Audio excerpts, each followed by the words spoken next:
but we only scratch the surface of the meaning of the book. Now, let me go back to scripture again, because Scott brought up the Jesus to turn the other cheek, give him your cloak, walk the extra mile. Sure. The problem with that, and I think you address this in the book as well, is its application.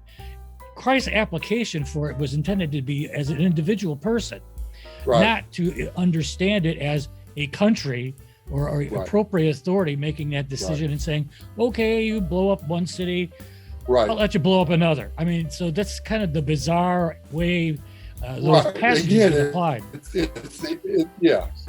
It's the sphere. Is it addressed to the individual? Is it addressed to the church?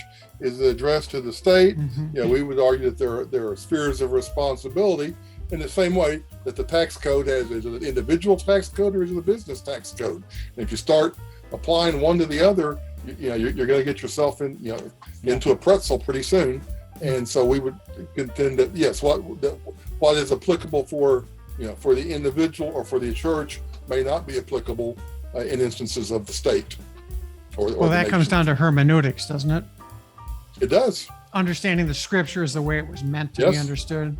Right. We start with the one piece and work out from there, building a consistent hermeneutic, a consistent interpretation, and then on the basis of that consistent interpretation, we build a consistent theology, and then on the basis of that consistent theology, we seek to apply it to every area of life, and we are remembering that all the way through. The main problem is this thing called people who are inconsistent. We have our frailties and sometimes we don't get things right, but we strive to do that, so that the actions of our hands flow from the attitudes of our hearts. I think you're talking about Gary, right? Based on scripture. Could be. I'd say so. Yeah. I'd say so. Yeah. The first part of the book, I came away with the thought of, so our church is going through an apologetics class. We're kind of going through the different arguments. One of the arguments is the moral argument, right? If they use it as if everything's moral, there's no objectivity. That can't be, right? There has to be a God to show that murder is wrong, to show that certain things are wrong. Right. You bring that up in your book, right? There has to be an objective point in order to go to war, right? You show, and I think I just want to get your thoughts on it. There has to be objectivity if you're going to war, right? If it was just morality, or if everything was just relative, right, and there was no objectivity, you could just say that, hey, China thinks this way. They believe in concentration camps. They believe in this. Right. To each his own, right? To each country his own.